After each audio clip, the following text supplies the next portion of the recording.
c'est parti, on va démarrer si vous le voulez bien, il est 9 heures, donc bienvenue à tous, bienvenue à ce premier forum ABM. Je suis Laurent Olivier, un des directeurs associés de l'agence Aressi, et donc Aressi, une agence, donc ça doit être un ensemble d'expertises et ça doit agréger des expertises bien au-delà de l'agence, hein, et donc c'est pour ça qu'on est tout un ensemble de partenaires à s'être réunis ce matin autour de ce forum ABM. Aressi faisant partie du groupe EPOCA, étant l'activité dédiée au B2B au sein de l'agence EPOCA, et donc tous ensemble c'est plus de 200 collaborateurs à votre service, avec une activité spécifiquement dans le B2B, avec ABM Orchestra qui est Hervé avec nous, Get20 Hervé aussi avec nous, Benoît Nomination et Yann de Visionary Marketing. Tous les experts sont là et vous en verrez d'autres pendant ce webinaire. Ils sont ici en photo avec aussi Mathieu, Mathéo et Steven de Aressi. Donc bienvenue à tous. L'idée aujourd'hui, c'est de pouvoir échanger aussi en direct, donc posez vos questions dans le chat, et puis on a créé un hashtag pour Twitter si vous voulez donner, amplifier cet événement. Alors première question, pourquoi on parle beaucoup d'ABM aujourd'hui, hein, pourquoi aujourd'hui c'est une stratégie que beaucoup souhaitent en place? Parce que longtemps on a parlé de l'inbound marketing comme la seule et unique tactique en digital qui permet d'attirer naturellement des contacts, mais on se rend compte des limites de cette stratégie qui n'est pas valable dans tous les cas. Donc, vous connaissez l'inbound, hein, avec son fameux entonnoir où on va d'abord attirer les visiteurs par une production de contenu très orientée SEO, et à fur et à mesure de chaque étape, on va filtrer pour uniquement recenser les entreprises cibles. Account-based marketing, on est vraiment dans la stratégie inversée. On va d'abord travailler à identifier les cibles que l'on veut viser, les recenser, les entreprises, les contacts, et à fur et à mesure engager une campagne et une relation avec eux, relation qu'on va essayer d'élargir, d'étirer, pour se dire que d'un contact, on va y se passer d'une équipe à l'autre, d'un service à l'autre, pour développer le business au sein de ce compte. Si on prend quelques images, hein, l'outbound un peu publicitaire à l'ancienne, c'est un peu le gros chalut qui va lancer le grand filet pour racler un peu tout ce qui se passe. L'inbound est déjà une stratégie beaucoup plus smart, où on va être, grâce notamment au SEO, attirer des populations qui recherchent des sujets, mais on attire quand même beaucoup de petits poissons, notamment parce qu'en France, on a un tissu économique composé de beaucoup de petites entreprises. L'ABM, clairement, c'est la pêche au gros pour aller chercher les gros poissons avec un fort potentiel, et c'est ce qu'on va voir ensemble ce matin, et donc avec au défi, hein, qu'il faut relever lorsqu'on veut mettre en place une stratégie ABM. Hein. C'est pas simple, compliqué éventuellement, mais en tout cas, ça demande de l'expertise, et on va ce matin répondre ensemble à ces défis pour pouvoir vous aider à mettre en place cette stratégie. Et donc, pour commencer, le premier défi, c'est de bien choisir les comptes. Et donc, c'est Hervé Paolini, à qui je passe la parole, qui va vous donner les solutions pour répondre à ce premier défi. À toi, Hervé. Oui, merci Laurent, bonjour à tous. Merci d'être venus si nombreux. Je vois qu'on est près de 70 sur la plateforme, ça tient pour l'instant, c'est parfait. Effectivement, mon nom est Hervé Paolini. Je dirige ABM Orchestra depuis 2016 maintenant. On est une structure conseil totalement dédiée à l'ABM, et on aide en fait des grands comptes comme AWS, Biomérieux, Samsung Electronics ou d'autres dans différents secteurs d'activité à déployer leur programme ABM au sein de leurs équipes grands comptes. Donc effectivement, ce premier défi qui se pose quand on se lance dans l'ABM, bien choisir ses comptes, on me pose souvent la question de combien faut-il inclure de comptes dans notre programme ABM? Est-ce qu'il faut en inclure deux ou trois ou il y a certaines entreprises, les grands comptes notamment, ont déjà des listes de clients et de comptes prioritaires. Donc c'est plus facile pour eux. Ils vont partir directement de ces comptes prioritaires pour lancer leur programme ABM. D'autres entreprises ne se sont pas encore posé la question de prioriser leur cible. Et là, il faut les accompagner. Donc quand on se lance effectivement dans ce choix des comptes, invariablement, on retrouve les mêmes travers. Certaines fois, c'est le management qui veut choisir ses comptes en amont, sans embarquer les commerciaux très tôt dans le process. Et donc ça, c'est un sujet qu'on va voir. Euh, Ça peut être aussi les commerciaux qui vont décider pour le compte du marketing en disant voilà, notre liste de comptes elle est là, on peut pas y toucher, et ils essayent par là même d'inclure le plus de comptes possible dans le programme en se disant plus il y en a mieux c'est. A contrario, j'ai rencontré aussi des exemples d'entreprises, je pense notamment à Biomérieux il y a 4 ans quand ils ont démarré dans le process, ils m'avaient contacté, ils voulaient lancer un programme ABM sur un compte, sur Nestlé dans le monde entier, donc un seul compte. Donc j'ai réussi à les convaincre que le programme aurait été un peu réduit, pas significatif et difficile à scaler. Donc on est parti en fait sur 12 comptes. L'autre travers, c'est que si on n'informe pas suffisamment les commerciaux en amont, si on leur explique pas suffisamment les choses et les implications dans leur métier de tous les jours, ils sont inquiets. Ils peuvent aussi se démotiver. Donc là, il y a un vrai sujet d'embarquement des commerciaux très tôt.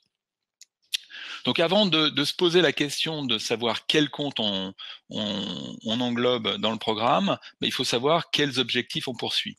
Est-ce qu'on veut gagner des dream accounts, ces grands comptes qu'on rêve d'avoir, et dans ce cas-là, on les connaît a priori, donc il faut pas en mettre trop dans la barque. Est-ce qu'on veut partir de ces meilleurs comptes, ces comptes stratégiques pour aller chercher des lookalikes? Donc, c'est ce que fait AWS, partir de la Société Générale et puis aller chercher derrière BNP, Crédit Agricole ou d'autres banques. Est-ce qu'on veut gagner un nouveau marché? Château Fort a fait appel à nous il y a 2 ans pour accélérer leur lancement en Allemagne. Donc on les a aidés à prioriser les choses, hein. L'Allemagne, c'était pour eux un greenfield, un terrain vierge.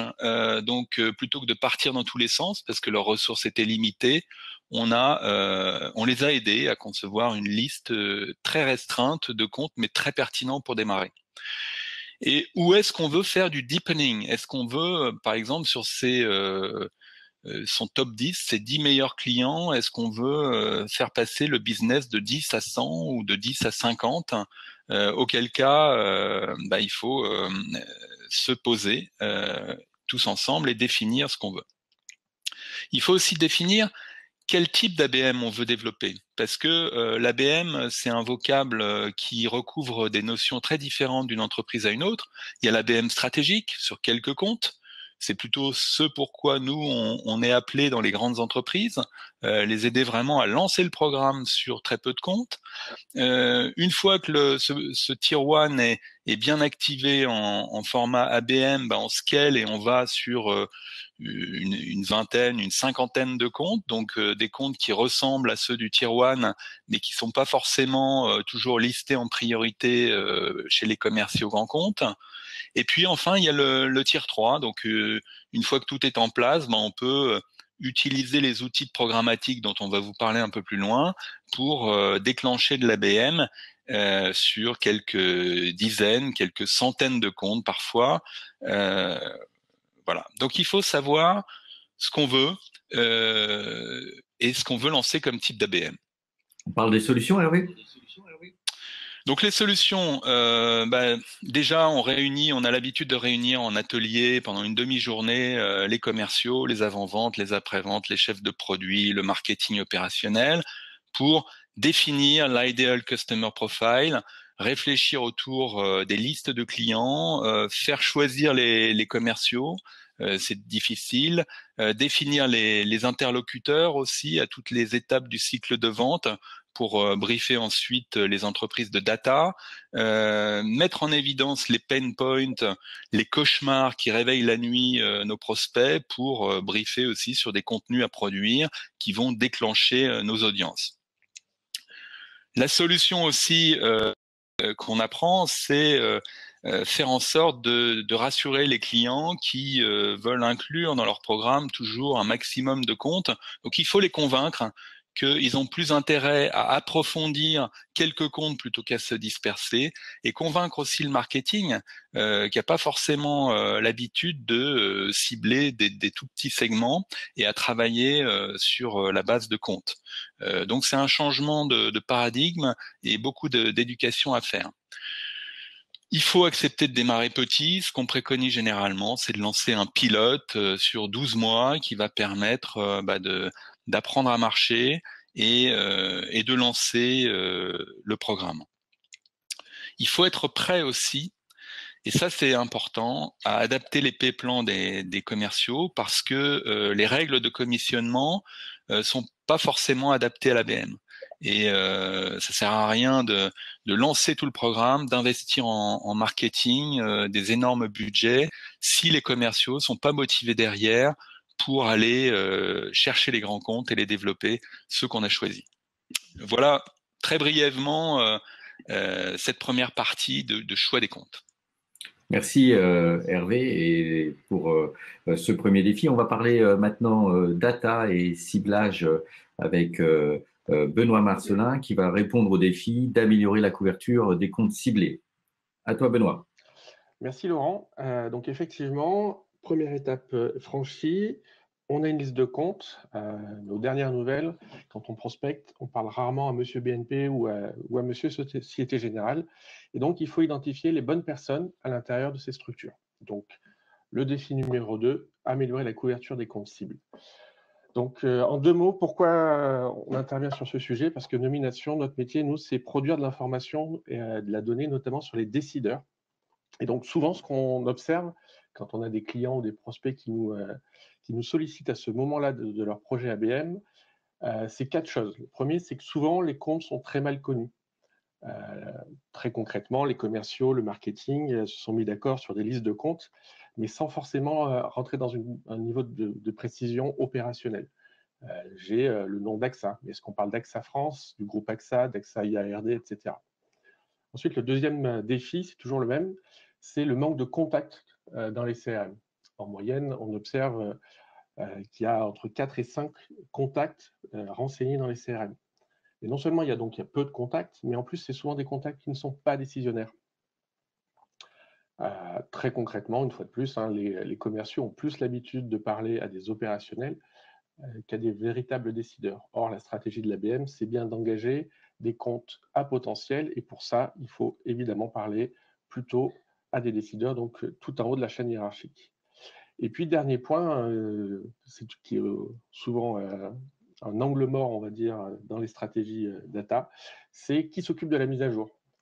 Une fois de plus, qu'est-ce qui fait que pendant toute la durée de mon programme ABM, j'aurai des comptes, des contacts à jour. Donc ça, c'est ce qu'on observe. Maintenant, parlons un tout petit peu des solutions. Donc, on en a parlé avec Hervé. Vous avez travaillé votre liste de comptes. Super. Le truc, c'est que malheureusement, ça ne suffit pas. On reprend l'exemple. Ça y est, le marketing a dealé, entre guillemets, avec la DG, a dealé avec le commerce, et vous avez validé que Bouygues, le groupe Bouygues, devient un compte prioritaire à activer dans votre programme ABM. Et vous avez le sentiment que le job est fait. Sauf que si on regarde dans le détail, le groupe Bouygues, c'est une myriade d'entités, une myriade de structures, et c'est assez peu évident de pouvoir adresser ce compte d'une manière, on va dire, homogène. Typiquement, est-ce que vous pensez sincèrement que vous pouvez apporter le même contenu, avoir le même niveau de discours au directeur marketing du site Au Féminin, filiale de TF1, lui-même filiale du groupe Bouygues, et puis on reprend le DAF de Bouygues Construction? Évidemment non. Donc, premier sujet, c'est continuer à travailler votre liste de comptes pour passer d'une liste business, je veux travailler le groupe Bouygues, à une liste beaucoup plus opérationnelle où vous creusez et vous identifiez réellement les structures que vous voulez adresser. Deuxième point, identifier les contacts manquants. À qui vous voulez parler? La question peut paraître un tout petit peu théorique, mais en pratique, la notion de cercle de décision est une notion qui est rarement bien formalisée. très concrètement, une fois de plus, quelles sont les fonctions dans l'entreprise qui sont amenées à intervenir dans le circuit de décision? Est-ce que vous voulez parler au DAF? Ou est-ce que de manière un peu plus précise, vous voulez parler au directeur de l'audit? Deux fonctions différentes, deux personnes différentes dans l'organigramme, deux objectifs différents, deux enjeux différents, donc deux manières de les adresser différemment. Deuxième question, quel est le niveau de responsabilité? Généralement, quand on parle au directeur commercial ou au DG qui met en place un programme d'ABM, tout le monde nous dit, nous, ce qu'on veut, c'est parler à Dieu. On veut parler aux membres du CODIR, on veut parler au C-level. Quand on discute un tout petit peu plus bas, on nous dit, bon, on va peut-être parler au directeur. Et puis, quand on s'adresse aux commerciaux, aux opérationnels, ils nous disent, bah, nous, en fait, les directeurs, on ne sait pas trop quoi leur dire, on ne sait pas trop comment les adresser. Nous, on parle plutôt à des responsables opérationnels. Donc, pour définir votre cercle de décision, vous avez vraiment besoin d'aligner tout le monde et vous dire quelles sont les fonctions qui vous intéressent dans l'entreprise et quel est le bon niveau hiérarchique pour que votre discours soit audible en fonction de ce que vous vendez, en fonction de la solution que vous apportez. Il faut se faire une raison. Non, vous n'allez pas intéresser le directeur général de la BNP si votre solution n'est pas une solution stratégique pour son groupe. Et donc, une fois que vous avez cartographié de manière précise votre liste de comptes et que vous avez déterminé votre cercle de décision, bah maintenant, il y a entre guillemets, il suffit de lancer une opération de qualification pour aller mettre des noms et reconstituer votre Power Map. Point 3, la mise à jour. Alors d'habitude, je le fais plutôt en mode quiz, mais là, on va le faire en mode pas quiz. Le taux de mobilité en France des cadres est un sujet qu'on occulte souvent quand on parle d'ABM. Aujourd'hui, et depuis quelques années, le taux de mobilité, c'est 22%. Moitié en interne, moitié en externe. Donc très concrètement, une fois de plus, une personne sur 5 dans votre programme ABM va changer de job dans l'année. Autrement dit, si vous avez ciblé une liste de 2000 personnes clés que vous voulez actionner, eh ben, dans les 12 prochains mois, il y en a à peu près 440 qui vont changer de job. Soit bouger à l'intérieur de la structure, pour la moitié d'entre eux, soit aller dans une autre entreprise. Évidemment, si vous ne faites rien, ça veut dire que vous allez parler aux mauvaises personnes et que vous allez surtout ne pas parler aux nouvelles personnes qui arrivent en poste et qui, elles, vont être porteurs de business et être porteurs de sens pour votre programme ABM. Donc, tout l'enjeu, de notre point de vue, c'est d'utiliser cette dynamique comme trigger pour déclencher véritablement des actions précises dans votre programme d'ABM. Par exemple, il y a un nouveau décideur, un nouveau DAF qui arrive chez Bouygues Télécom. Quels sont les scénarios que vous voulez mettre en place? Est-ce que, parce que vous avez bien cartographié vos comptes, vous savez que cette personne vient d'un compte qui, pour le coup, travaille avec un de vos concurrents? Donc, quel est votre scénario défensif? Ou à l'inverse, tiens, ce nouveau DAF chez Bouygues Télécom, il vient d'un de vos clients. Excellente nouvelle, vous avez un nouveau champion dans la place. Donc, quel est votre scénario de conquête que vous allez activer pour vous appuyer sur ce nouvel asset? En bref, le défi de la couverture de compte, c'est un défi vraiment très opérationnel d'investissement dans la data. Merci Benoît. Bonjour à tous ceux qui viennent de nous rejoindre là en cours de route. On est quasiment 100 connectés tous ensemble et ça a l'air de tenir pour ce premier forum ABM. Vous recevrez bien sûr les slides après pour pouvoir prolonger les échanges et les réflexions sur ce sujet. On a vu donc première étape, premier défi, l'identification des comptes. Défi numéro 2, et la data au sens large autour de ces comptes. Et on va parler du défi numéro 3 qui est de rentrer en contact avec ces contacts, avec ces cibles, avec des contenus intéressants et engageants. Donc, je passe la parole à Mathieu Fischer, puis après Yann Gouvernet, qui vont vous présenter leurs approches spécifiques sur ce sujet, contenu et engagement. À Mathieu. Merci Laurent. Donc bonjour à tous. Donc si effectivement on reprend notre roadmap, ça y est, on a défini des comptes, ça y est, on a glané les contacts intéressants, glané la data, et maintenant donc il s'agit effectivement de pouvoir engager ces cibles. Donc pour ça, on a un carburant. Ce carburant, ça s'appelle du contenu. Et tout le défi maintenant va consister à, alors non seulement surmonter effectivement les challenges de la production de contenu en général, et je pense qu'on les connaît tous. Le contenu, ça prend beaucoup de temps, beaucoup d'énergie, beaucoup de ressources. Le contenu, ça doit également s'échelonner Donc, c'est la raison pour laquelle, effectivement, on va devoir d'abord tout simplement répondre à ces problématiques un peu générales. Hein. Qu'est-ce que je raconte de façon à accompagner un professionnel, à l'éclairer dans son quotidien, dans ses décisions stratégiques. Donc, comment je fais en sorte de ne pas trop raconter mes produits, mais de plutôt répondre à ses enjeux, à ses problématiques, à le cultiver au sens professionnel du terme. Donc, ne pas produire des contenus trop product-centriques et puis tenir dans la distance, tout simplement.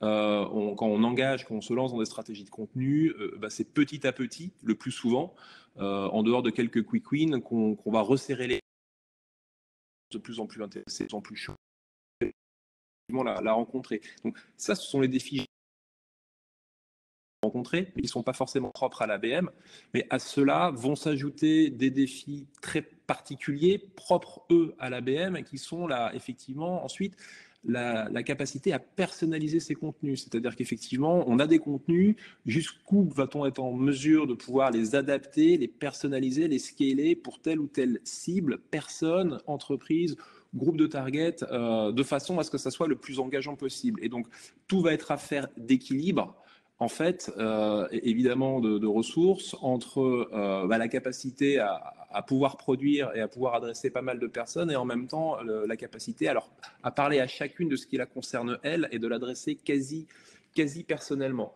Donc, pour présenter différentes tactiques de façon assez simple et assez pragmatique, en fait, je suis reparti de la pyramide que vous avez vue tout à l'heure, en montrant pour 3 étages, qui sont à peu près les mêmes, trois familles de use cases qui correspondent justement à ces problématiques de contenu. Donc, si je pars cette fois-ci de l'étage du bas, lorsqu'effectivement je m'adresse à une cible, à un ABM, on va dire one to many, c'est-à-dire je m'adresse à un secteur en particulier, là la problématique va être de créer un contenu sectorisé, mais un contenu qui va effectivement concerner à peu près tous les acteurs ou tout un groupe d'acteurs d'un secteur particulier. Donc là, je vais être dans la problématique de contenu adressé à ce qu'on appelle une verticale.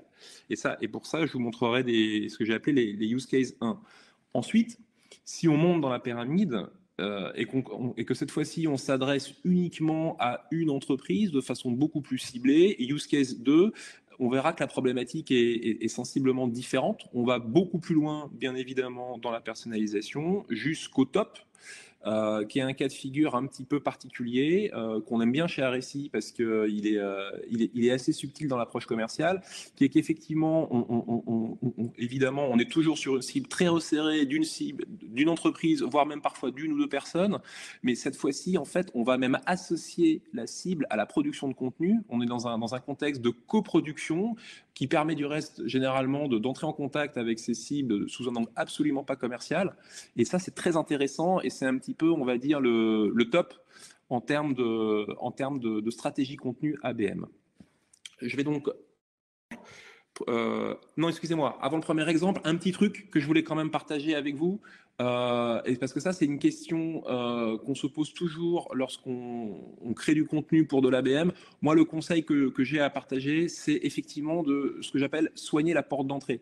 Parce que la personnalisation du contenu, on peut la faire à différents niveaux et ça va demander plus ou moins d'efforts. Et effectivement, plus on va sur mon slide de la gauche vers la droite, plus on personnalise le support, mais aussi plus on consomme de la ressource, plus on consomme effectivement de l'effort. Et donc ça, ce qui veut dire qu'on sera en mesure de déclencher moins de campagnes et éventuellement d'adresser moins de cibles. Donc la première étape, c'est très bête, c'est vraiment le premier touch point, le premier point de contact avec vos cibles. Si vous adressez une verticale, si vous adressez une cible particulière, ça va être une bannière web, ça va être un post sponsorisé. Cette première émission du signal, on peut imaginer dans certaines stratégies, et on le fait souvent, ne personnaliser uniquement que ce premier signal. Et ensuite, renvoyer effectivement vers un contenu qui, lui, est beaucoup plus générique et qui va être cross-secteur et s'adresser à plusieurs verticales, par exemple. Mais c'est pas grave. On a adressé des avocats en leur disant on a un contenu pour vous les avocats, on a adressé des experts comptables en leur disant on a un contenu pour vous experts comptables, mais derrière, la solution qui est derrière finalement adresse ces différents corps de métier et c'était juste la porte d'entrée qu'il s'agissait effectivement de personnaliser.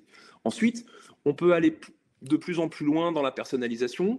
On pourra effectivement looker, entre guillemets, notre support avec un avocat pour l'un sur la couverture, avec un expert comptable pour l'autre. On pourra à l'étape d'après avoir un contenu à l'intérieur de ce support générique, mais se dire qu'on fait des éclairages, des focus sur tel ou tel, qu'on montre des business cases qui dans un cas sont un témoignage d'avocat, dans l'autre cas un témoignage d'expert comptable. Et puis évidemment, étape ultime, c'est d'avoir un contenu qui est propre à chaque verticale. Mais ce qu'il faut bien avoir en tête, c'est évidemment qu'à gauche, je me suis contenté de personnaliser une petite vignette, une petite bannière. Et à droite, j'ai quand même créé 2 fois plus d'e-books ou de livres blancs, ou peu importe, de podcasts, on peut tout imaginer, alors qu'au départ, je n'en avais qu'un. Donc l'effort, si vous voulez, il est graduel.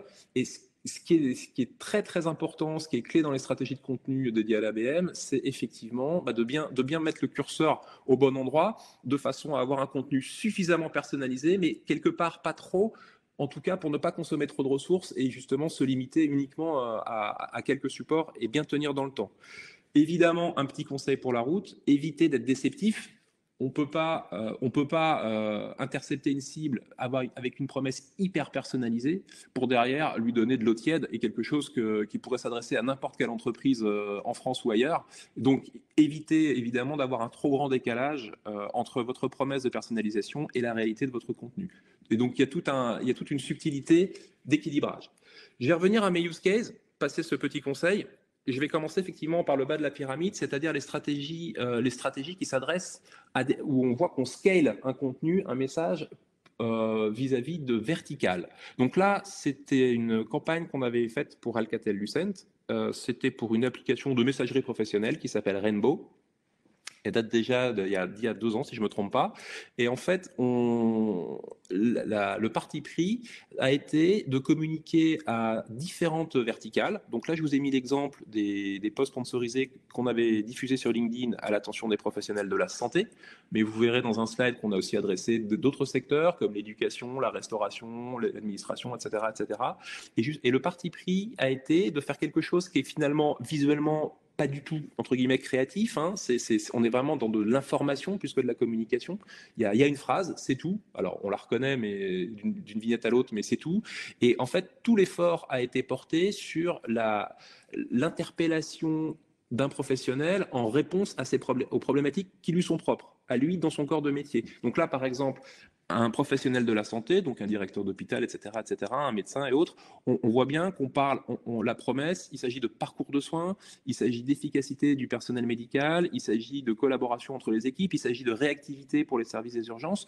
On parle vraiment, c'est très fin dans le découpage concret appliqué à une verticale dans cette campagne.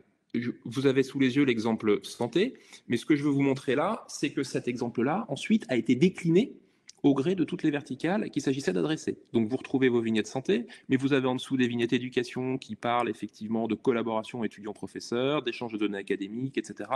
Vous avez une verticale hôtellerie, où là on va plutôt parler de tout ce qui est service à la clientèle, etc. etc. Donc ce qu'on voit bien là, c'est que le système se scale entre guillemets à l'infini, c'est-à-dire que de façon assez facile, assez agile, on va derrière pouvoir adresser des verticales de façon très fine. Et finalement, ce qui est intéressant, si je renoue avec le petit conseil que je vous donnais avant, c'est que toutes ces vignettes, finalement, renvoyaient vers un contenu qui était relativement proche. C'est la porte d'entrée d'un hôtelier, la porte d'entrée d'un professionnel de la santé, la porte d'entrée d'un recteur de l'académie, peu importe, finalement, était très différente, mais derrière convergeait vers un asset qui, lui, était globalement le même. Autre exemple, très proche, et je vais passer vite dessus, c'est ce qu'on avait fait pour 3M, c'est le même principe. Alors là, on a un discours très très produit, c'était leur souhait, hein. Il s'agissait de vendre des équipements de protection auditive à des professionnels. On est cette fois-ci sur Facebook parce qu'on est sur une cible beaucoup plus petite, on est plutôt sur une cible effectivement de TPE, PME, dans les secteurs de la construction, etc. On était aussi sur une cible particulière, chose assez exceptionnelle chez nous, puisqu'on s'adressait à des chasseurs et à des tireurs, puisqu'il s'agit de protection auditive. Et vous voyez que ces mêmes messages se déclinent de la même façon à l'infini, et derrière font converger vers une présentation du produit qui, en revanche, est la même pour tous. Donc l'industrialisation, là, est quelque chose d'assez intéressant en termes de capacité à adresser différentes cibles. Si je monte un étage dans ma pyramide, maintenant, je vais être sur le use case numéro 2. Et là, on va être sur l'exemple Train Expo. Alors, ce que je vous montre là, c'est quelque chose qui est sur le point d'être déployé, donc j'aurai pas encore de résultats à partager, mais c'est quelque chose qu'on va essayer prochainement. Très rapidement, Train Expo SNCF, en fait, c'est l'offre événementielle de la SNCF où elle propose à des entreprises, plutôt des grosses entreprises du reste, de louer un train et d'y réaliser son événement. Alors que ce soit partout en France avec un rail show ou que ce soit dans certaines gares à la rencontre du grand public, etc., etc. Le train étant totalement aménagé, personnalisé pour en faire un lieu événementiel, un lieu d'expérience, etc., etc. Ce qui est intéressant, c'est que on a fait déjà un certain nombre d'actions de communication sur la cible des organisateurs d'événements, des agences, etc. Ce qu'on a voulu tenter là et ce qu'on va faire d'ici quelques semaines, quand les choses iront mieux et qu'on repensera à organiser des événements, bien sûr, c'est d'aller identifier des grands comptes dont on se dit qu'ils ont un moment clé de communication qui approche, et deux, que ce sont une affinité avec ce type de cible, qui est une cible où effectivement on est dans des notions plutôt d'écologie parce que c'est du train et non c'est plus du camion. On est sur des notions de rencontre du grand public, on est sur des notions de rencontre dans les territoires, puisque avec le réseau SNCF et les gares, on peut aller partout en France. Donc on s'est dit que on a identifié un certain nombre d'entreprises qui étaient intéressées par ces sujets-là. Vous avez sous les yeux par exemple un EDF où le sujet est effectivement typiquement le sujet de RSE et d'éco-responsabilité est clé. Et on a identifié parmi ces grandes entreprises certaines d'entre elles parce qu'on a repéré qu'elles allaient avoir un grand événement à fêter. Donc, vous avez sous les yeux l'exemple d'Auchan qui va fêter ses 60 ans. Vous avez l'exemple d'EDF qui va fêter ses 75 ans. Et en fait, ces entreprises, on va aller cibler de façon extrêmement ciblée les équipes communication marketing de cette entreprise-là, qui pèsent quand même, ça va être quand même quelques dizaines, centaines d'individus. Et on va justement leur pousser un message qui est un message ultra personnalisé avec leur marque, avec le chiffre de leur anniversaire. Et derrière, ce qui est intéressant, c'est que là aussi, la porte d'entrée est très personnalisée, mais ça va converger vers ce que vous voyez en dessous, qui est un petit e-book, qui est un descriptif de l'offre et des enjeux auxquels elle permet de répondre, qui est le même pour tout le monde. Donc là, vous voyez que déjà, on ne s'adresse plus à une verticale, mais que ce type de dispositif, ça nous permet d'aller, entre guillemets, taper sur l'épaule des entreprises les unes après les autres, de façon relativement économique. Si le cas de figure un peu inverse. Alors ça, c'est pas quelque chose qu'on a fait nous, c'est quelque chose qui avait été fait par une autre agence et surtout par une maison d'édition. C'est un dispositif, là aussi, qui va toucher une entreprise, voire même qui va toucher une personne. Donc là, on est un petit peu au comble de l'ABM, sauf que vous allez voir qu'en termes de ressources, c'est sans commune mesure. C'est ce qui avait été fait par Google pour pousser Google Cloud il y a 1 an et demi à peu près. Et en fait, ce qu'ils avaient fait, leur objectif, c'était vraiment de ce qu'ils appelaient toucher les intouchables. Donc, eux, leur cible, c'était Patrick Pouyanné chez Total et personne d'autre. C'était vraiment les très, très grands CEO français. Ils en avaient ciblé une dizaine. Et en fait, ce qu'ils ont fait, Google, c'est qu'ils ont rédigé, ils ont fait faire un livre sur mesure pour chacune de ces personnes. Ils ont fait rédiger par des écrivains, donc c'est pour ça qu'ils se sont mis avec une maison d'édition. Ils ont fait rédiger une biographie d'anticipation de ce que serait la vie de ces CEO 10 ans après, si effectivement ils avaient choisi la solution Google Cloud. Et je précise que chacun de ces bouquins était préfacé par Jacques Attali, pour vous donner un petit peu la mesure des moyens qui ont été engagés. Donc c'est une très très belle opération. Mais alors évidemment, en termes de moyens sans commune mesure, vous imaginez bien la ressource mobilisée. Et donc c'était un petit peu pour vous faire mesurer l'écart qu'il peut y avoir entre des campagnes ABM malines, très personnalisées, et d'autres qui évidemment sont des très très belles opérations, mais qui engagent évidemment des ressources de façon beaucoup plus conséquente. On regarde le cas numéro 3, Mathieu. Et cas numéro 3 pour finir, c'est le haut de la pyramide. C'est ce qu'on a appelé la coproduction, c'est-à-dire que cette fois-ci, effectivement, vous ciblez une seule entreprise ou les personnes d'une seule entreprise, mais vous le faites en associant cette entreprise même. Alors c'est là où la démarche est assez intéressante. C'est ce qu'on a fait pour Hyundai. Hyundai, donc, constructeur automobile coréen, qui cherche effectivement à placer ses voitures alors auprès d'une cible de grands comptes, donc fleet manager, mais aussi de loueurs. Et c'est ce volet-là qui nous intéresse. Ils cherchaient à approcher LeasePlan, Arval, ALD et d'autres entreprises, leur cible étant les responsables commerciaux. Et ce qui a été fait, ça a été de monter à chaque fois la même opération. On allait voir le CEO de l'entreprise, ou alors vraiment le responsable commercial numéro 1. Et en fait, on produisait avec lui une petite tribune sur les évolutions de son secteur. Donc, ce que vous voyez à gauche, là, c'est un article de fond une sorte de regard croisé entre le CEO de LeasePlan et Hyundai. Et donc, c'était un échange sur l'évolution du marché auto, les flottes automobiles, les véhicules à hydrogène, etc., etc. Quelque chose de très, très bonne tenue. Et une fois que ce contenu-là a été fait, il était, entre guillemets, coproduit, mais aussi copartagé. C'est-à-dire que la personne, le CEO de LeasePlan l'a partagé sur ses réseaux sociaux et ça a été partagé en interne du côté de Hyundai, bien entendu, poussé sur le blog. Et on a aussi associé, ce que vous voyez à côté, une campagne de paid média très ciblée sur les équipes commerciales de LeasePlan. Ce qui fait que quand vous étiez là dans la cible, un commercial LeasePlan, bah, il y avait votre patron qui publiait sur ce sujet-là. Vous receviez en parallèle, vous étiez targeté sur LinkedIn avec ce contenu.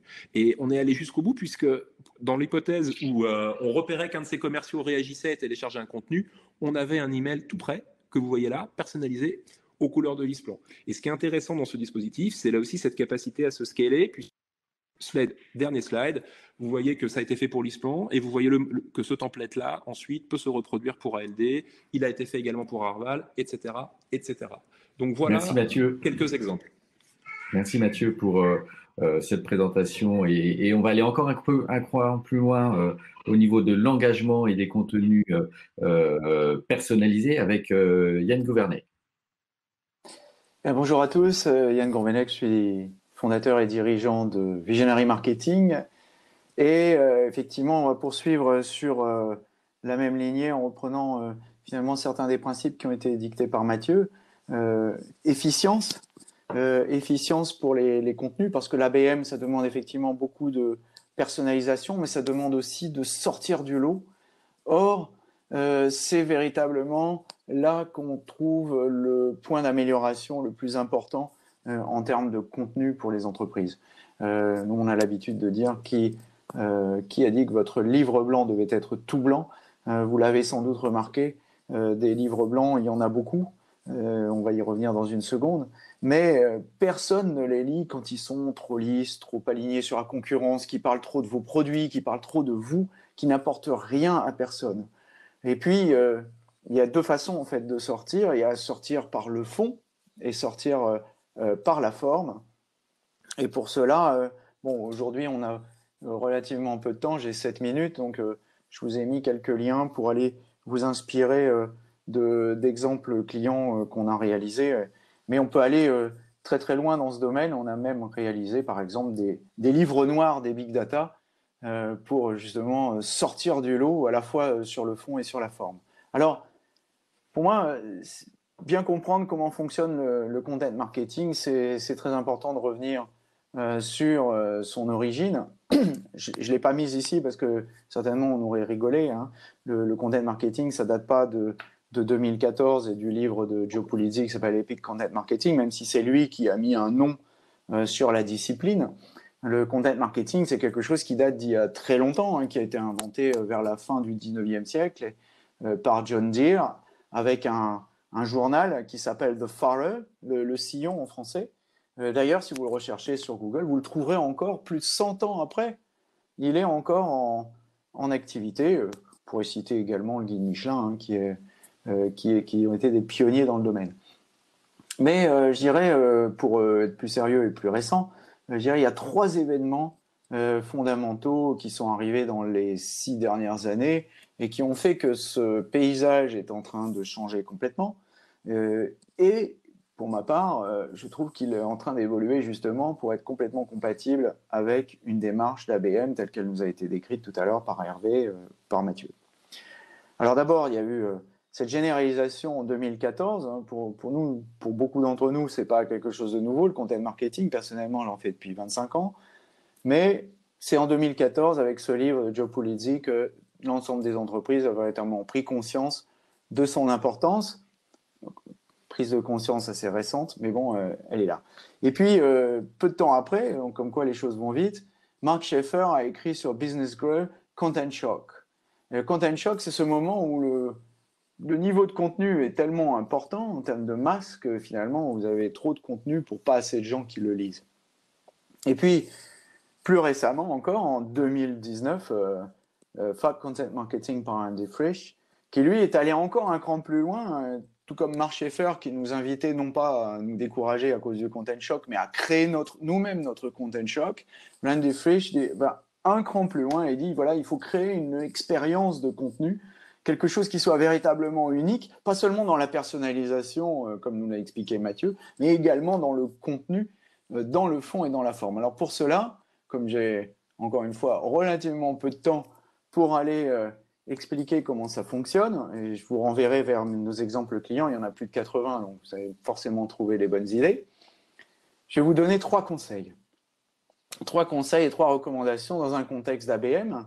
Et le premier, c'est de changer, comme nous l'a expliqué tout à l'heure Laurent, renverser la logique du content marketing. La logique de l'inbound marketing, c'est de créer des contenus, de faire venir des gens dans une sorte d'entonnoir et puis après de les qualifier et de les faire venir dans un formulaire. Et ici, en fait, c'est pas forcément ce qui nous intéresse. Hervé l'a bien décrit tout à l'heure. On cible un nombre limité de personnes, voire d'entreprises. Mais par contre, on va essayer à l'intérieur de ces entreprises de créer un réseau le plus maillé possible pour pouvoir les intéresser et répondre à leurs soucis. Alors, la première chose à faire, c'est de renverser cette logique, ne plus produire du contenu pour devenir une fin en soi. Alors, ça peut peut-être faire rigoler, mais c'est malheureusement ce qu'on voit beaucoup dans les entreprises. Moi, je les appelle les content zombies. Ce sont les entreprises qui sont mises à faire du contenu parce qu'ils ont lu Joe Pulizzi, ils ont dit « Ah oui, oui, c'est sympa ». Ils ont vu aussi des gens un peu comme nous qui font ça depuis très longtemps et qui ont des résultats et qui se disent « Ah, il faut effectivement sauter sur la vague ». Et ils produisent du contenu, ils rentrent dans ce que expliquait Mathieu tout à l'heure, qui est finalement une problématique de production, et puis ils ne savent plus tellement pourquoi ils font ça. Et avec l'ABM, eh bien, il faut faire exactement l'inverse et se focaliser justement sur le but de ce contenu qui est de mailler à l'intérieur de l'entreprise et de rencontrer des gens et de pouvoir, aller nouer une relation particulière et privilégiée. Le deuxième point, c'est sortir du lot justement. Et sortir du lot, c'est pas seulement de personnaliser la première ligne, parce que, comme l'a dit Mathieu tout à l'heure, il va y avoir une déception énorme.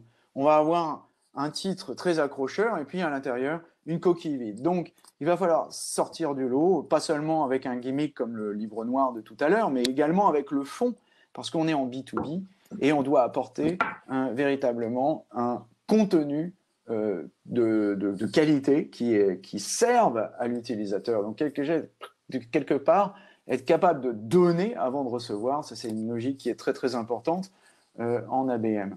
Donc, surtout ne pas... Pardon ? Troisième conseil ?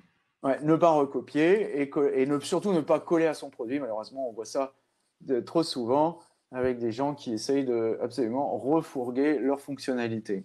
Et puis, le troisième point, c'est de travailler avec les experts. Et là, il faut uniquement l'introduire à ce moment-là, uniquement que vous avez fait 1 et 2. Travailler avec des experts, développer des réseaux, donc des experts, je ne les ai pas appelés influenceurs parce que je ne voudrais pas qu'on mélange justement l'influence en B2C et l'influence en B2B. L'influence en B2B, c'est quelque chose qui est bien particulier. Il y a relativement peu d'outils pertinents sur ce sujet-là. Ce qui est pertinent surtout, c'est la connaissance et les réseaux que vous allez développer dans chacun de ces domaines. Et puis, 5 règles, et je vais terminer là, sur ma dernière minute. 5 règles qui sont les règles du marketing du bouche à oreille, en anglais word of mouth marketing, qui sont très importantes à mon avis et qui sont un gage de réussite. D'abord, l'authenticité. Je dirais l'inverse d'une démarche publicitaire, c'est vraiment aller chercher le fond, chercher véritablement à résoudre les problèmes des clients. La transparence. Et donc là aussi, on se démarque beaucoup de ce qui se fait en B2C. On est transparent. Si on travaille avec un client, eh bien on le dit et on l'écrit. C'est obligatoire, c'est une obligation légale. La sociabilité. Et là, on va se démarquer aussi de ces démarches de community management qui ont eu cours ces dernières années, où finalement on balance des messages mais sans véritablement répondre aux clients. Mesurabilité, ça va de soi, et répétabilité. Et là, je vais m'arrêter ici. Je l'ai expliqué. Si John Deere est capable de faire ça pendant 120 ans, je pense que vous êtes capable de faire ça pendant plus d'une année aussi. Merci beaucoup, Yann, sur cet éclairage sur les contenus. Maintenant que on a bien défini la cible, que l'on a la bonne data et qu'on a les bons contenus réalisés d'une mécanique engageante, il va falloir adresser ces cibles. Et donc là, il va falloir utiliser des leviers médias et LinkedIn. Et donc, je commence par passer la parole à Matteo Arango, qui, cher ici, s'occupe du Mediadesk B2B. Bonjour à tous, merci Laurent. Donc effectivement, je suis Matteo, je suis en charge de la partie média à l'agence RSI. Et nous, comme agence B2B, notre projet et notre stratégie phare, c'est le développement de l'AVM sur les différents types de médias français et médias pour nos clients français. Donc je présente aussi Hervé qui m'accompagne aujourd'hui. Oui, effectivement, pour revenir en fait à ce sujet de la diffusion des contenus, aussi pertinent soit-il, après il s'agit pour les entreprises et pour le marketing de diffuser de façon très ciblée, compte par compte, ces contenus sans déperdition. Donc c'est relativement nouveau pour les équipes marketing qui se demandent toujours si elles ont les bons outils, le bon stack. Donc ça c'est la première question à laquelle Matteo va répondre. Et la deuxième question qu'on se pose, c'est est-ce que les médias vont pas être trop chers finalement? Est-ce qu'on va pas investir trop pour démarrer sur très peu de comptes?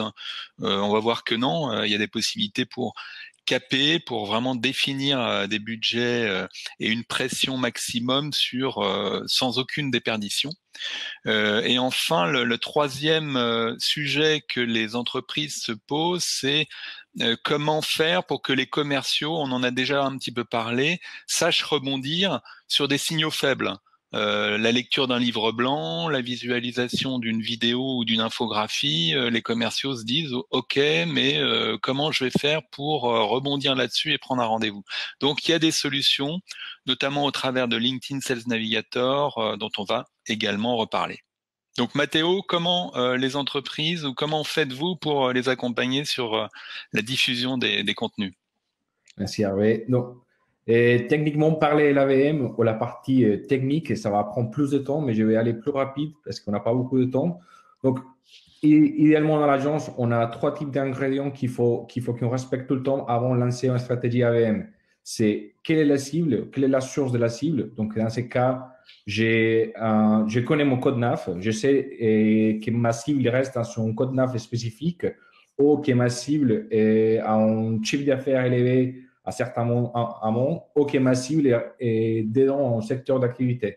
Donc, dans ces cas, nous, on fait une sélection, on structure quelle est la cible, quels sont les comptes à cibler avec notre campagne, avec un fournisseur ou avec un partenaire qui va parler après, GetQuanti, Hervé de GetQuanti.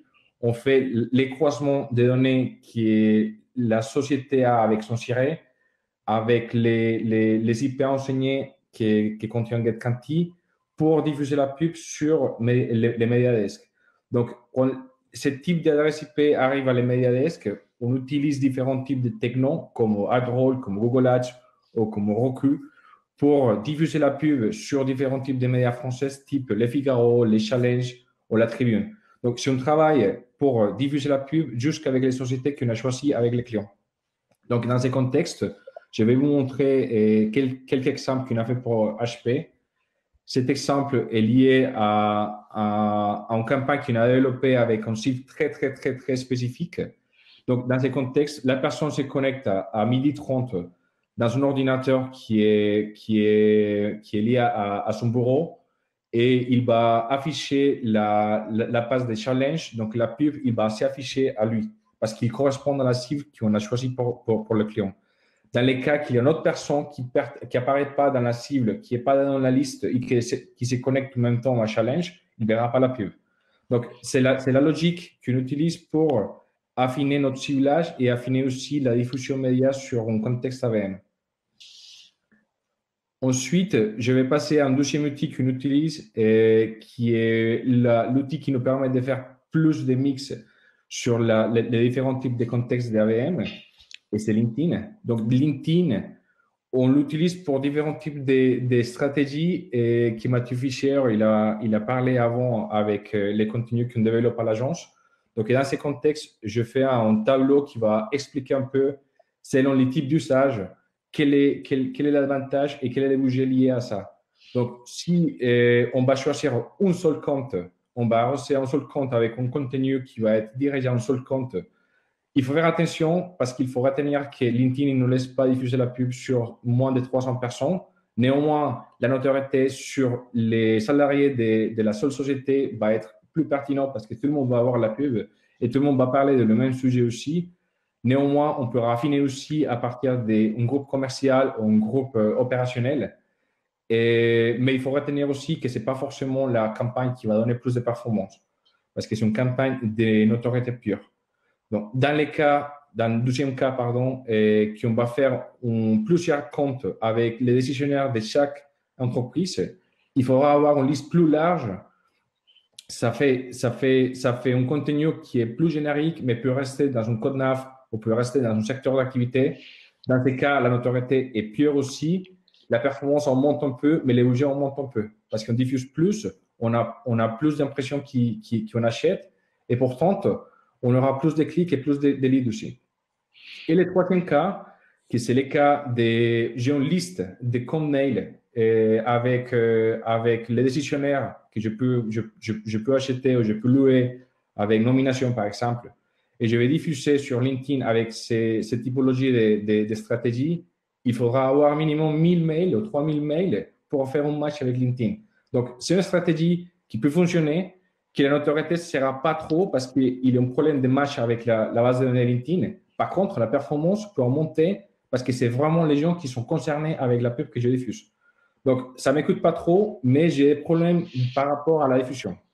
Et la dernière stratégie qu'on utilise à l'agence, qu'on utilise souvent à l'agence et avec la plupart des clients, c'est la liste des top prospects. Donc, dans ces cas, on fait une sélection avec notre client sur quelle est la typologie des clients qu'on va diffuser. La typologie des clients est liée à un chiffre d'affaires ou est liée à différents types de contextes, peut-être des contextes d'intérêt ou d'un service spécifique ou d'un produit spécifique. Dans ces cas, on fait une liste plus large, mais au lieu de toucher juste les décisionnaires, on diffuse aussi sur le prescripteur.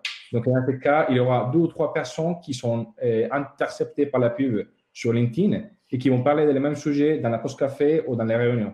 Donc, c'est les 4 cas qu'on utilise souvent chez LinkedIn, qu'on aime bien aussi utiliser et qui nous donnent des performances. Et pour finir, je vous montre un exemple qu'on a fait pour GTT.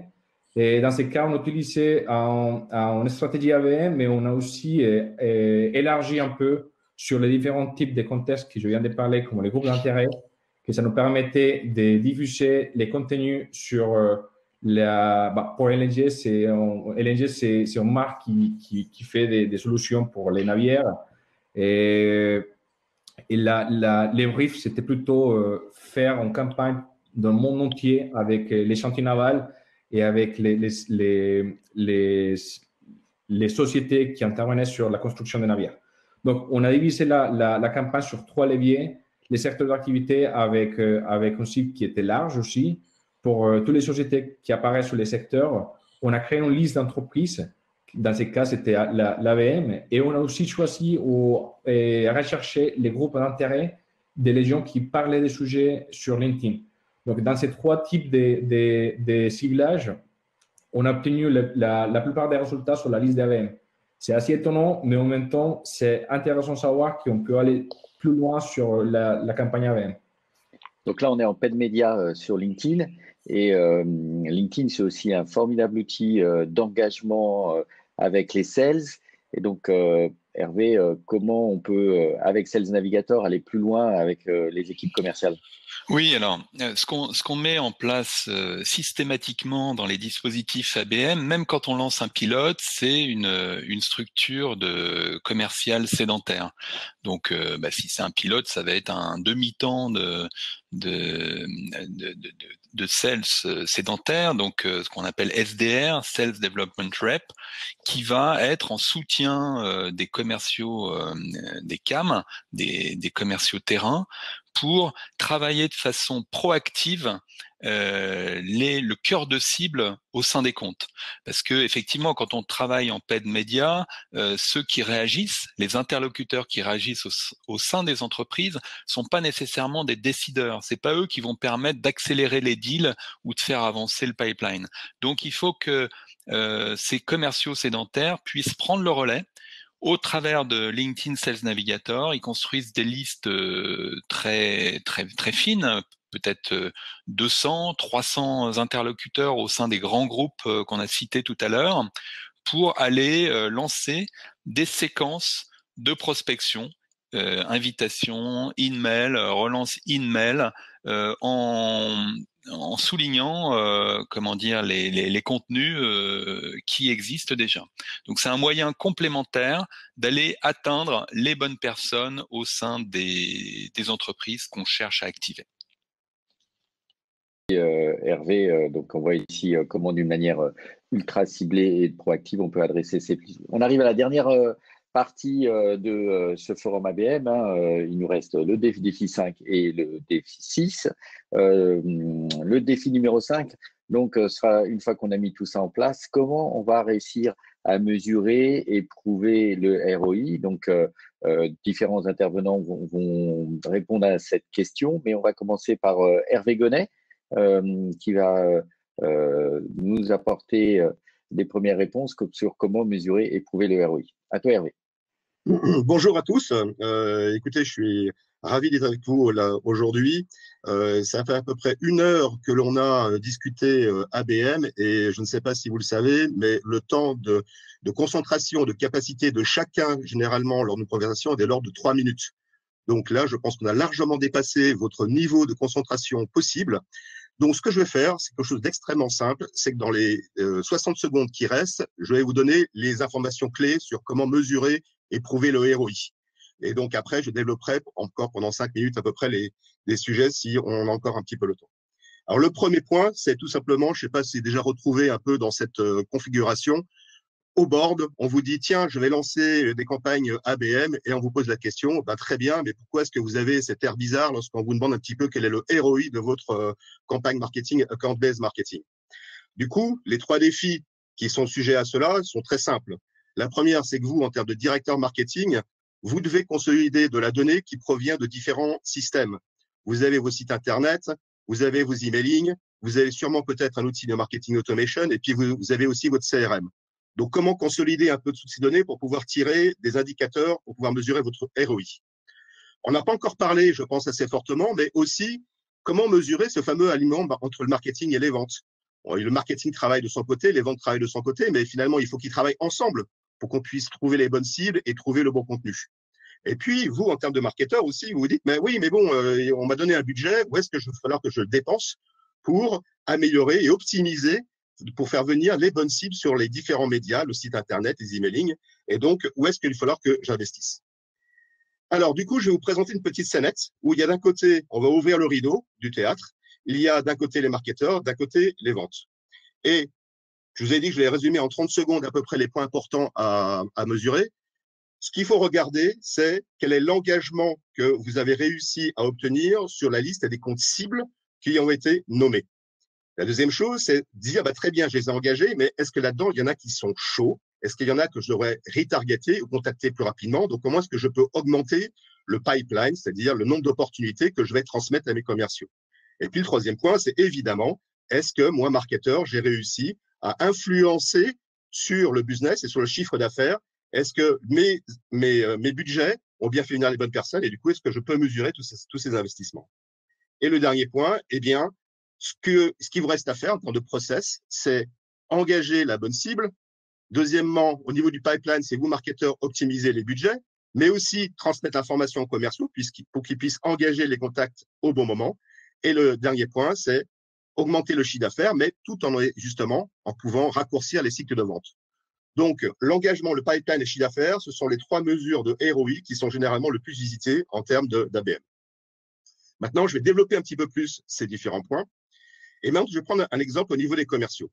Donc, je suis commercial et mon objectif, c'est de faire le account-based marketing. On m'a donné la possibilité d'aller chercher un certain nombre de grands comptes. Donc, je vais aller percher ce gros poisson je vais aller à la chasse à ce gros poisson.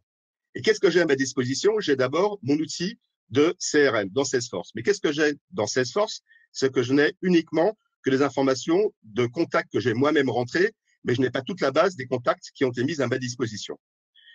Donc, ce que vous avez aussi à votre disposition en tant que marketeur, c'est Google Analytics.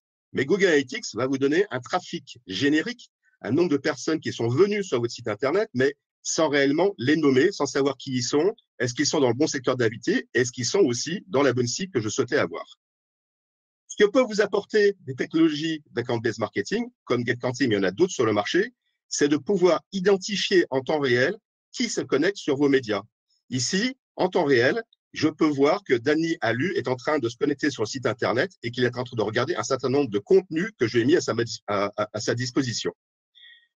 Ce contenu-là, du coup, vous allez pouvoir faire en sorte de pouvoir cibler Danny Alu, mais aussi l'ensemble de tous les comptes cibles qui ont été nommés. Donc, les technologies d'ABM vont reconnaître l'IP, du coup, la société, le SIRET, on en a parlé tout à l'heure, c'était une question, et donc le SIRET va nous donner aussi son chiffre d'affaires, son effectif, sa géolocalisation et son activité. Vous devez aussi, du coup, avec les technologies d'ABM, essayer de retrouver quels sont les bons contacts qui vont devoir être retargetés. Donc ça, c'était peut-être déjà présent un peu dans Salesforce, mais en termes de KPI, le nombre de contacts engagés sur ce compte-là est un point important. Et pour avoir un bon nombre de contacts, il faut déjà pouvoir les sourcer et pouvoir les rentrer dans votre solution de CRM. Et puis, là, ce que peuvent faire aussi les technologies d'ABM pour le commercial, c'est de pouvoir dire au commercial, eh bien, ça y est, Danny Alu est passé sur le site Internet, il a consommé un contenu, et en plus de ça, je sais quelle est la personne qui a consommé son contenu-là. Donc, du coup, à toi, commercial, de prendre la main maintenant et d'engager le bon contact avec cette bonne personne. Et qu'est-ce que je dois lui dire? Et par rapport à ça, eh bien, non seulement il a regardé du contenu, mais les technologies vous permettent aussi de mesurer quels sont les centres d'intérêt que vous devriez rediscuter avec ce prospect-là. Typiquement ici, ce prospect, il est venu sur notre site Internet et on devrait lui parler de stratégie marketing, d'expérience client, de stratégie digitale et pourquoi pas aussi de KPI et de prospection. Donc là, on a vu côté sales. Est-ce que maintenant, on va regarder le côté marketing? Exactement. Donc, sur le côté marketing, donc ça, c'est l'autre partie du théâtre. Eh bien, là, je prends un exemple plutôt on est dans une marketing plutôt one-to-many. Beaucoup de nos clients en sont à se dire, très bien, j'ai un trafic sur mon site Internet et puis je vais commencer à segmenter et à aller regarder un certain nombre de verticales. Donc, sur cet exemple-là, typiquement, la verticale de notre client ici que l'on est en train de regarder, avec des KPI qui sont associés, c'est d'aller cibler des gens qui sont dans l'édition de logiciels et qui font aussi, qui sont dans les aspects comptables. Et donc, on voit que dans cette cible-là, typiquement en haut à gauche, on voit qu'on est en train de cibler plutôt des grands comptes, plutôt de supérieurs à 1000 employés et beaucoup moins, en fait, de TPE, PME. Donc déjà, le marketing permet de regarder la segmentation, d'affiner et de définir le ciblage. Deuxièmement, ce qui est les points peut-être le plus important pour un marketeur, une fois qu'il a lancé et engagé ses budgets sur LinkedIn, sur AdWords, sur les différents médias, eh bien, combien est-ce que j'avais de comptes cibles dans ma liste? Là, j'en avais 459, mais combien j'ai réussi à en engager sur la période que je suis en train d'analyser? Là, j'en ai 266, c'est-à-dire à peu près 60%. J'ai réussi à engager 60% de ma cible sur les 3 derniers mois. Et la technologie ABM permet aussi de cibler et de se dire, parmi ceux-là, quels sont les prospects les plus chauds, quels sont les comptes cibles les plus chauds que je devrais recontacter. Là, comme on est en technologie ABM, pratiquement tous ceux qu'on avait ciblés doivent être contactés et en plus de ça, on montrait l'intérêt chaud sur le contenu que j'ai fait.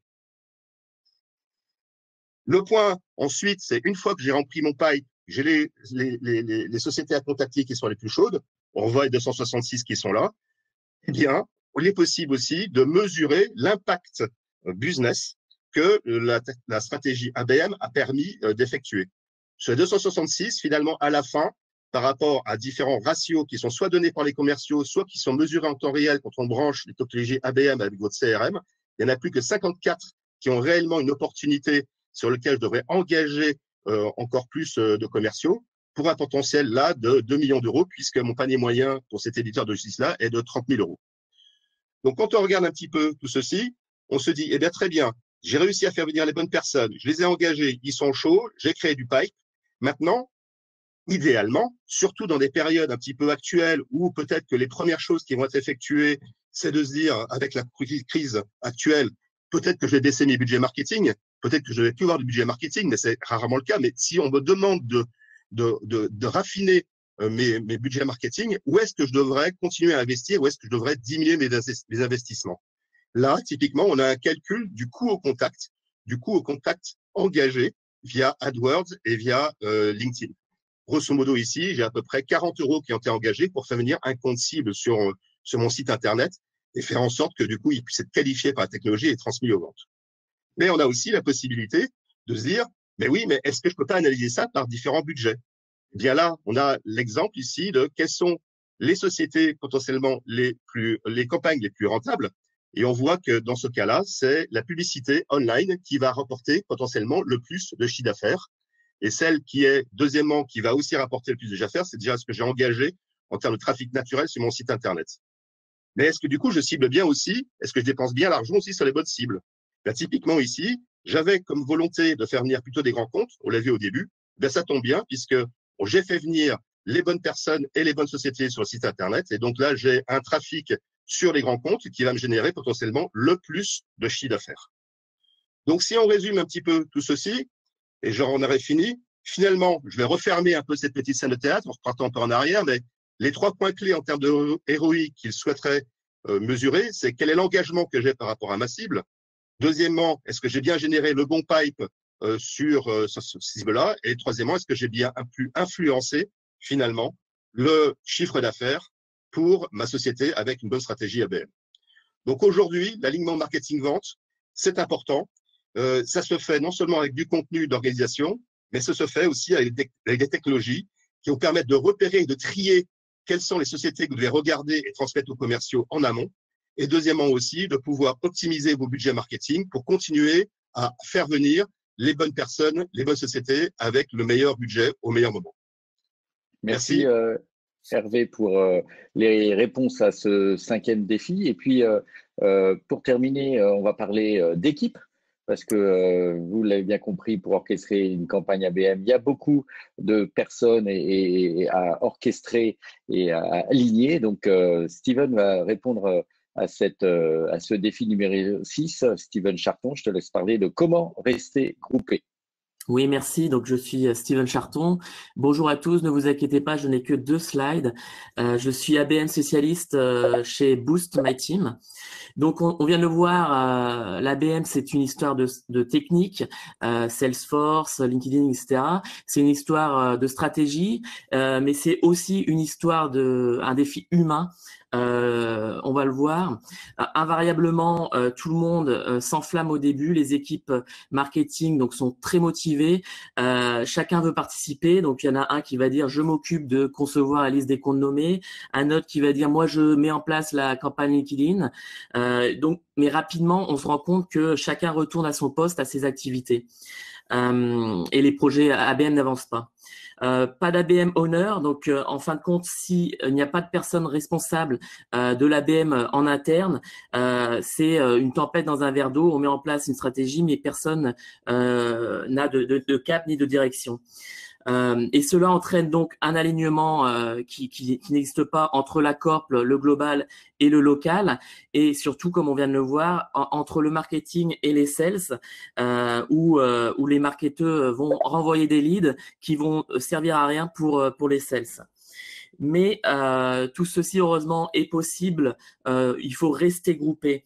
Donc, il faut mettre en place un casque bleu de l'ABM, celui qui va garder le cap, qui va être en charge de l'ABM au sein de l'entreprise. Il faut qu'il soit prêt à se prendre des claques, puisque les marketeurs et les sales vont revenir vers lui très souvent. Donc, c'est lui. Ça va être soit un salarié, donc il va monter en compétences ou qu'on va embaucher que pour ce poste-là, ou ça peut être un consultant expert comme on le fait chez Boost My Team.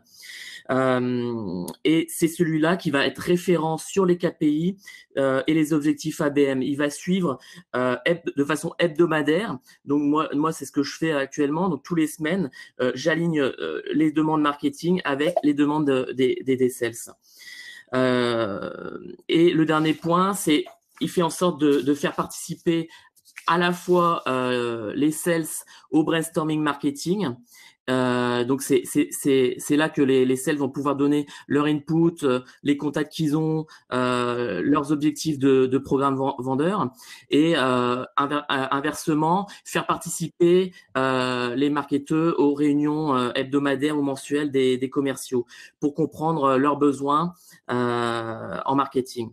J'ai 2 mauvais exemples à vous donner pour pas que chacun travaille dans son coin. Donc c'est des exemples que j'ai eu l'occasion de constater.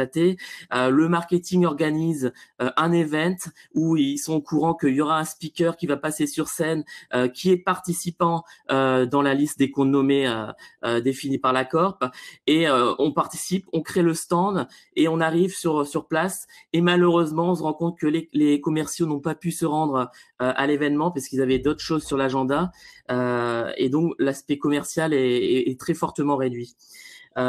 Inversement, dernier point, on crée une campagne ABM qui génère avec le marketing un certain nombre de leads, mais on se rend compte que ces leads-là sont déjà présents dans Salesforce parce que les commerciaux avaient déjà rempli leur contact Salesforce, mais personne au côté marketing n'a vérifié le travail des sales. Donc c'est important d'impliquer le management et qui doit surveiller comme le lait sur le feu tout le programme vendor et les actions ABM qui y sont liées. L'objectif, encore une fois, c'est de rester groupé et que les actions ABM portent leurs fruits et que les résultats augmentent. Je laisse Laurent conclure ce forum ABM. Merci à tous. Merci Steven. Et donc pour préciser, Boost My Team, c'est une organisation dédiée qu'on a créée au sein de Epoca et RSI qui permet à nos clients de profiter de nos experts qui viennent travailler en délégation d'une manière permanente chez eux pour spécifiquement déployer ces campagnes ABM. Et par exemple, on travaille comme ça avec Hervé Paolini chez un de nos clients, où Hervé travaille sur des aspects très stratégiques et de coordination avec les sales, notamment sur la définition des sons. Et nous, on orchestre au quotidien, comme le lait sur le feu vient de le dire Steven, la campagne ABM chez ce client. Voilà, merci. On va essayer de répondre à vos questions et on va rester en ligne. Merci d'être resté aussi longtemps. Donc, en conclusion, on voudrait vous dire que, l'ABM, c'est d'abord viser la qualité versus la quantité. C'est un vrai changement de paradigme, y compris dans vos managers à vous, qui doivent changer la manière de vous incentiver au quotidien. C'est plus la croissance absolue en termes de quantité qui va être importante, c'est la croissance en termes de qualité. Et donc, c'est une nouvelle dimension de l'approche marketing et commerciale. Deuxièmement, c'est d'impliquer très en amont les commerciaux. Il ne faut pas que ce soit un programme marketing, c'est un programme stratégique de l'entreprise qui doit donc associer bien sûr le marketing, mais aussi les commerciaux.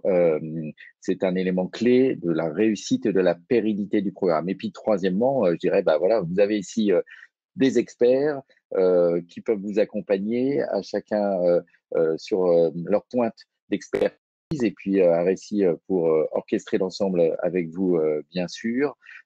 J'espère que vous avez passé une heure intéressante. On va répondre un petit peu à vos questions. On reste connectés ici tous ensemble. Je laisserai la parole à fur et à mesure.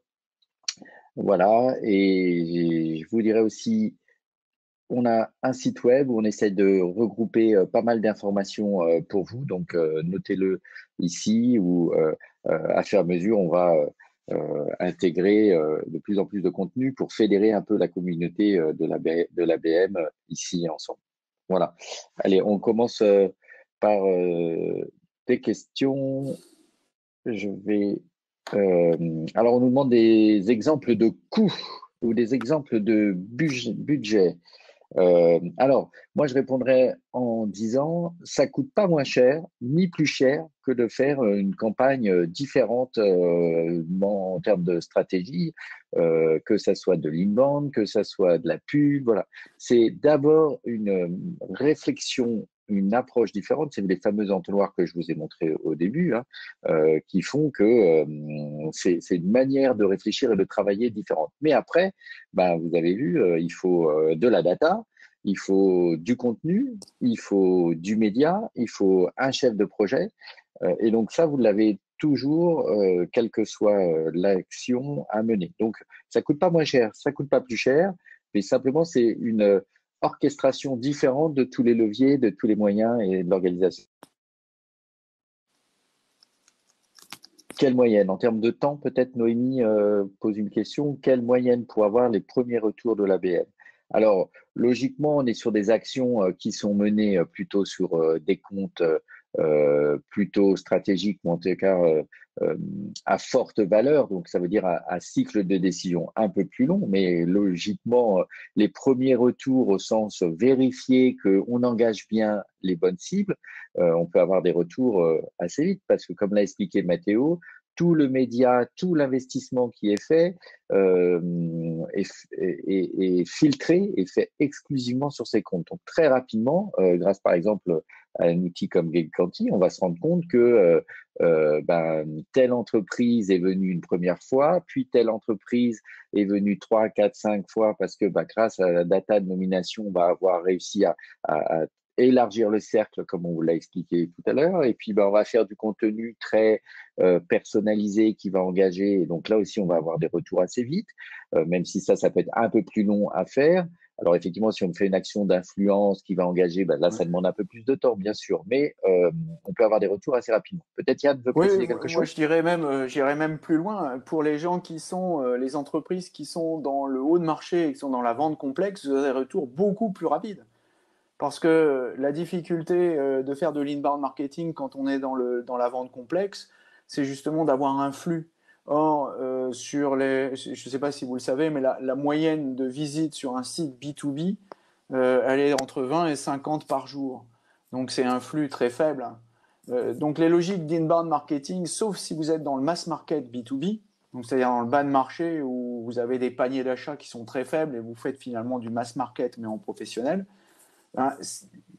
et l'ABM, à l'évidence, il s'adresse plutôt à la vente complexe, au contraire, vous aurez des résultats beaucoup plus rapides. Après, c'est à vous, dans la démarche, mais là peut-être je vais laisser la parole à Hervé qui connaît ça mieux que moi encore, c'est que vous allez pouvoir utiliser ces contenus et ces approches pour aller faire de l'approche directe et aller avoir des résultats très très rapides. Et moi, ce que je recommande, c'est l'approche américaine, low hanging fruit, c'est-à-dire chercher avoir des résultats le plus rapides possible, pouvoir engager le plus rapidement possible et donc prouver la validité de la démarche et ensuite aller sur des choses plus complexes. Je vais laisser la parole à Hervé parce que je crois qu'il connaît ça.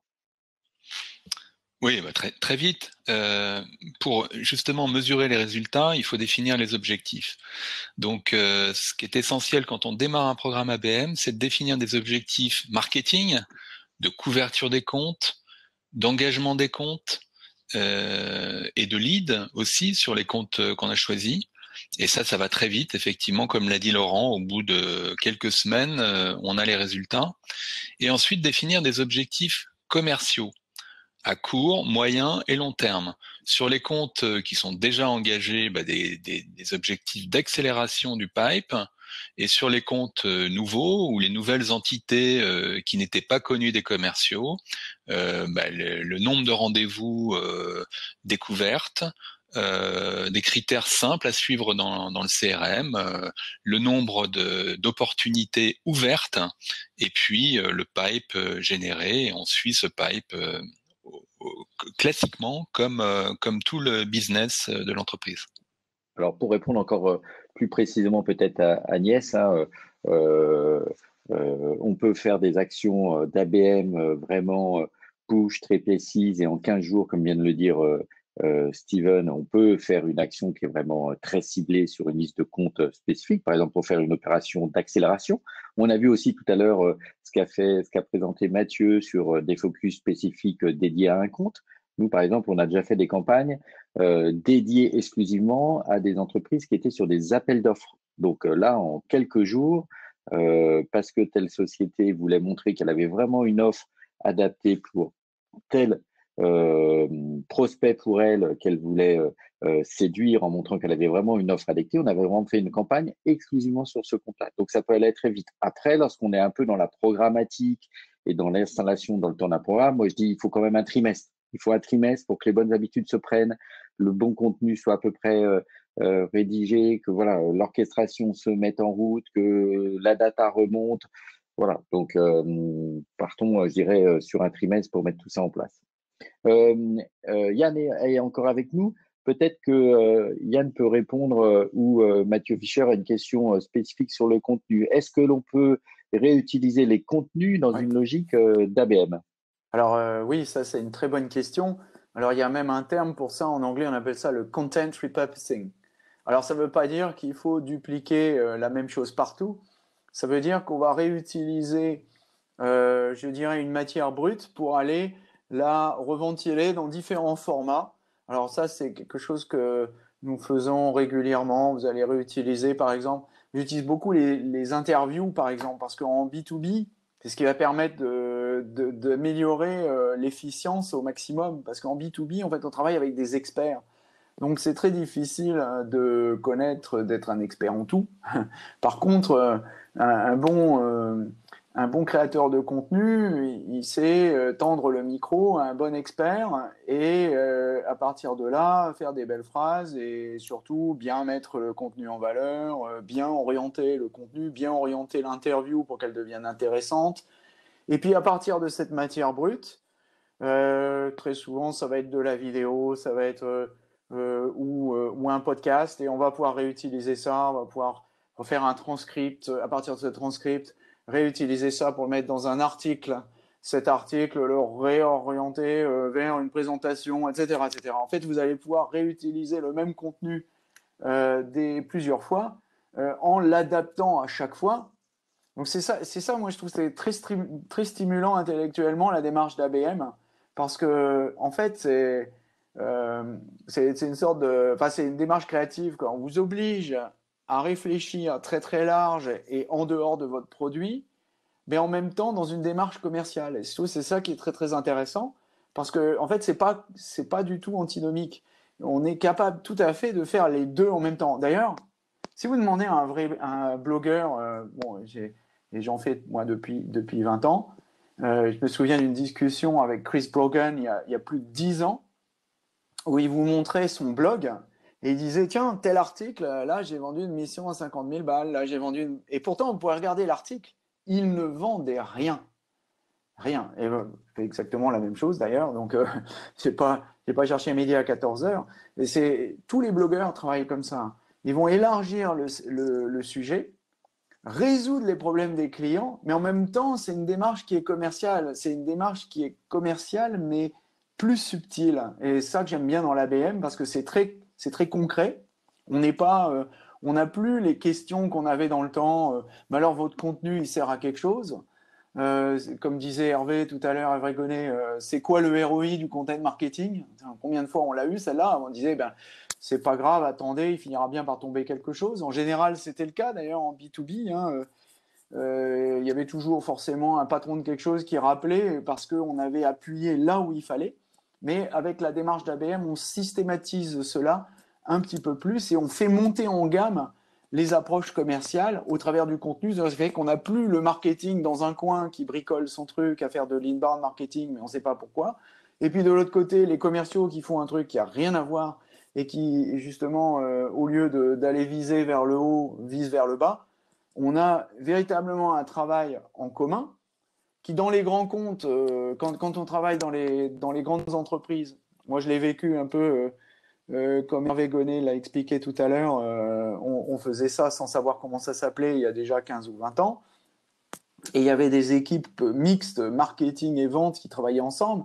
Ça paraît facile dans les grands comptes, mais c'est aussi possible dans les PME et les TPE. Hein. Il suffit d'adapter et de transformer la méthode. C'est possible pour des petites agences comme nous, c'est possible pour des petits clients, c'est possible pour des clients plus grands. Simplement, vous allez mettre le curseur différemment, utiliser des outils différents. Mais moi, c'est ce que j'aime beaucoup dans cette méthode ABM, dans cette philosophie, je dirais même, c'est plus une philosophie qu'une méthode. C'est qu'il y a un côté concret et qui rend tout le travail du content marketing beaucoup plus facile à évaluer. Exactement. Donc, on va continuer dans les questions, hein. Donc là, il y avait une question de Noémie sur comment commencer effectivement. Est-ce qu'il fallait commencer par combien de comptes, hein. Merci Hervé qui a répondu, mais effectivement, ça dépend un peu la typologie de cible. Est-ce qu'on va cibler que des grands comptes ou on va faire de l'ABM sur des catégories de NAF spécifiques? Donc, c'est difficile de répondre de cette manière-là. Je répondrai peut-être à Laurent Malderès qui a posé une bonne question. Pouvez-vous donner quelques exemples de résultats en termes de génération de leads? Alors moi, je dirais, on va plutôt peut-être non pas parler de génération de leads au sens exact du terme, comme on pouvait le faire précédemment en termes de génération de leads, mais par exemple, moi, il y a un taux, quelque chose que je propose de surveiller, c'est combien de pourcentage de la cible définie on a réussi à engager sur un laps de temps. Voilà, nous, par exemple, on a un client qui est un éditeur de logiciels dans la finance. On a réussi en 1 an à engager, donc il y a au moins un point de contact concret avec sa cible où il en était à 80%. Voilà, ça, c'est un indicateur un peu de succès. Donc, ça veut dire que l'investissement qu'on a mené, il est déjà plus utile dans sa globalité et on a réussi à engager que des personnes qui étaient dans la liste pertinente. Donc, voilà pour peut-être répondre. Laurent, est-ce qu'on peut répondre peut-être à la question aussi de Thierry sur GetQuanti ou Mathéo dans le média? À quoi sert le SIRET, par exemple, lorsqu'on fait une stratégie d'IP targeting? Mathéo ou Hervé? Oui, oui. En fait, les SIRET, c'est l'identification de chaque société qui est enregistrée sur la base de données nationale. Et donc, et les IP, c'est l'enregistration même de la même société, mais qui était enregistrée avec les fournisseurs d'Internet ou de Wi-Fi. Donc, c'est deux familles qui ne se connaissent pas. Et c'est grâce à GetQuanti qu'on va croiser ces données pour faire les matchs entre les SIRET et l'IP. Merci. Hervé, peut-être une question? Oui, non. En fait, peut-être que la question va être un tout petit peu plus loin. Finalement, lorsqu'on fait du reciblage média, aujourd'hui, en B2C, on travaille beaucoup par rapport à un cookie qui est… On fait du reciblage un petit peu à l'aveugle, ce qu'apporte justement le lien IP société et SIRET, c'est de pouvoir faire un ciblage qui soit essentiellement sur l'entreprise que l'on veut cibler ou bien alors sur une famille d'entreprises comme une verticale. Et ça, c'est une grande avancée que permet le B2B actuellement parce qu'en B2C, ils n'ont pas ces données-là. Et le B2B, on pourrait presque dire qu'on est en avance par rapport au B2C puisqu'on a la possibilité de pouvoir refaire ces ciblages. Et le SIRET n'est qu'une clé simplement qui permet de jointer l'IP avec de la donnée derrière de reciblage. Voilà, c'est une norme française. Aux États-Unis ou d'autres, c'est une autre norme qui permet de faire ce lien-là. Mais voilà, c'est juste le lien qui permet de faire et de pouvoir faire du reciblage. Merci à Isabelle qui, à distance, modère pour nous toutes ces questions, hein, et il y en a deux qui sont identifiées sur l'ABM versus d'autres stratégies. Donc, la question, c'est est-ce qu'on peut jumeler une stratégie d'ABM avec d'autres approches? Une question de Nounia que je grouperai avec une question de Vincent qui dit et quid du gros hacking? Qui veut répondre à cette question? Je garde la parole, n'hésitez pas, chers collègues, à intervenir. Oui, bien sûr, je l'ai bien dit au départ, on n'oppose pas l'ABM à l'inbound. L'inbound va être peut-être conservé comme une mécanique globale de communication très large sur sa marque, mais on est plus dans une démarche de communication et l'ABM dans une démarche où on va être vraiment dans l'adressage marketing commercial. Et le gros hacking peut même faire partie un peu des leviers qu'on va activer. Après, attention, lorsqu'on est un très grand compte et qu'on part sur de gros hacking, il y a quand même des enjeux de compliance, notamment sur la data, l'adressage. Voilà, qu'il faut faire attention aux techniques de gros hacking. Oui, je vais juste répondre peut-être sur un point entre quelque part l'inbound qui est très associé à la lead gen par rapport à l'ABM qui est très associé à avoir une liste de comptes ciblés et mettre de l'énergie sur ces comptes-là. Juste donner un exemple où on avait un client qui s'appelle Mister Auto qui du coup a utilisé des technologies d'ABM pour viser une verticale qui était des garagistes. Mister Auto vend des pare-brises, vend des pas mal de pièces auto. Et donc, ils ont fait toute une campagne avec une pop-up sur leur site internet en temps réel. À chaque fois qu'il y a un garagiste qui venait sur le site, du coup, ils leur faisaient une promotion. Et grâce à ça, ils ont fait presque plus de 30% de ventes grâce à la technologie ABM et au reciblage temps réel sur le site internet grâce à cette pop-up. Maintenant, ce qu'ils ont fait aussi, c'est qu'ils ont regardé l'ensemble des autres activités, sociétés qui sont venues sur le site internet et ils se sont aperçus qu'il y avait tout un pan qu'ils n'avaient pas vu, qui étaient des gens qui étaient dans tout ce qui était secteur du transport. Et donc, ils se sont aperçus que ils pouvaient aussi recibler ces gens-là, donc qui étaient une autre cible que les garagistes, qui étaient des gens qui faisaient du transport comme Deliveroo, etc. Et donc, ils ont fait aussi une campagne spécifique en retargeting temps réel sur le site internet sur cette campagne qui a aussi très bien marché. Donc, il faut pas opposer les deux. ABM, c'est j'ai choisi ma cible et j'y vais à fond, mais regardez aussi peut-être ceux qui viennent aussi sur votre site internet, peut-être qu'il y a des sites que vous n'avez pas vus et que vous devriez pouvoir retargeter. Et après, pour répondre sur l'aspect growth hacking, nous avons beaucoup de growth hackers qui utilisent ce genre de technologie tout simplement en injectant dans Google Analytics de la donnée d'IP tracking et donc comme celle de GetQuanti. Et donc, en temps réel, dans Google Analytics, ils ont quelles sont les dépenses qu'ils ont eues sur un média particulier, puisque Google leur donne ça, mais aussi quelle est la cible qu'ils ont pu faire venir. Et donc, en retargeting, c'est du growth hacking. Ils créent une cible et un segment dans Google Analytics et donc dans AdWords qui leur permettent de recibler un ensemble de gens sur une verticale précise sans rien avoir à faire puisqu'ils utilisent déjà leurs outils existants de growth hacking, c'est-à-dire Google Analytics et AdWords, avec une donnée supplémentaire qui est venue sur mon site internet, quelle est la verticale, et donc ils reciblent en temps réel.